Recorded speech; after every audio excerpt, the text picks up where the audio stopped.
Formations like these require long hours of intensive drilling and careful judgment. When the troop goes around the corner, the riders on the outside of the turn have to adjust their speed to keep even with the riders on the inside. The man on the outside has to ride a lot farther and a lot faster in order to keep up with the parade. The outside wheels must spin faster than the wheels on the inside because they have a greater distance to travel in the same length of time. When a wagon turns a corner, the wheels can travel at different speeds because each one can turn freely on the axles. And in the early automobiles, the rear wheels turned separately and only one wheel was connected to the engine. But when only one wheel was driven by the engine, it had to do all the work, and it couldn't get a good enough grip on the road to do its job properly. So the one-wheel drive was soon out of date. But if two wheels are locked on an axle so that they are not free to turn separately, one or the other has to slide. So engineers had to find a way to connect both rear wheels to the engine without sliding and slipping on turns. The device which makes this possible is a part of the rear axle. It is called the differential because it can drive the rear wheels at different speeds. The differential looks complicated, but once we understand its principle, it is amazingly simple. These two wheels are mounted on separate axles and supported by a frame so that they can revolve freely at different speeds. Let's fasten a spoke on the inner end of each axle so that by turning the spokes, we can turn each wheel separately. With a bar or crosspiece, we can turn both wheels in the same direction at the same rate of speed. Let's get something to hold this bar in place so that it will press against the spokes.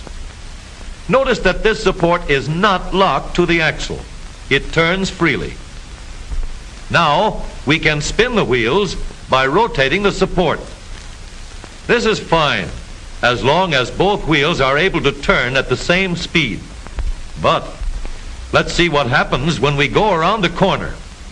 With this arrangement, we cannot drive one wheel faster than the other.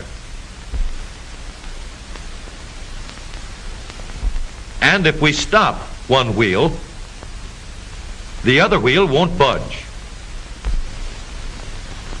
Let's put this bar on a pivot so that it can swing in either direction.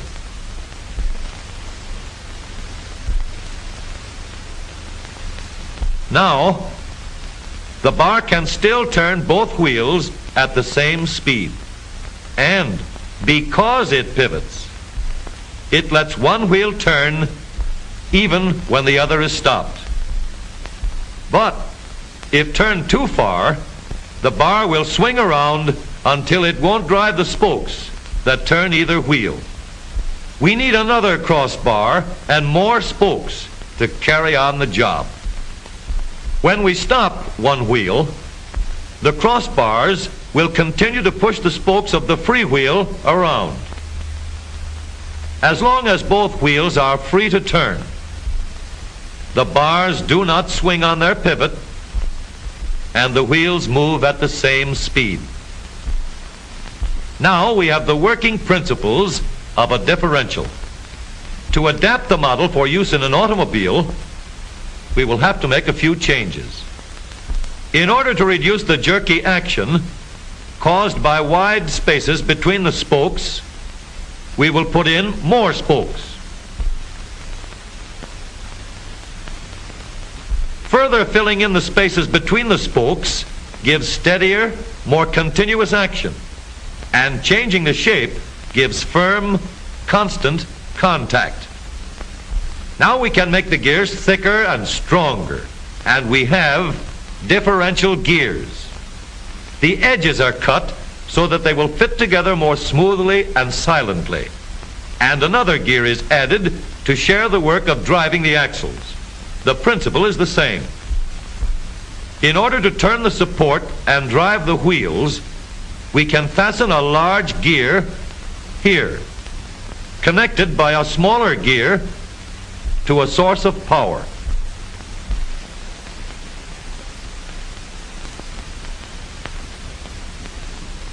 Notice that the power is connected to the differential at the center line. We can make our model more compact by moving the gears closer together. When we put our differential in an automobile, we have to leave room for the drive shaft, which carries the power from the engine. We may build the floor of the car above the drive shaft. But if we do, we won't have much room inside unless we make the top of the car high too. Of course, we could lower the floor and ceiling, but the drive shaft would be higher than the floor. This would have disadvantages. A shaft in the middle of the floor of an automobile would be inconvenient for passengers and would be awkward for carrying luggage. Today, engineers have found a way to make the car roomier and closer to the road without a clumsy shaft above the floor. The drive shaft from the engine to the differential is lowered out of the way, and the drive shaft is connected to the rear axle at the bottom.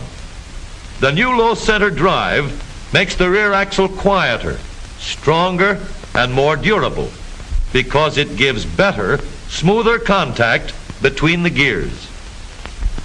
The automobile of today with the low center drive is stronger and more rugged.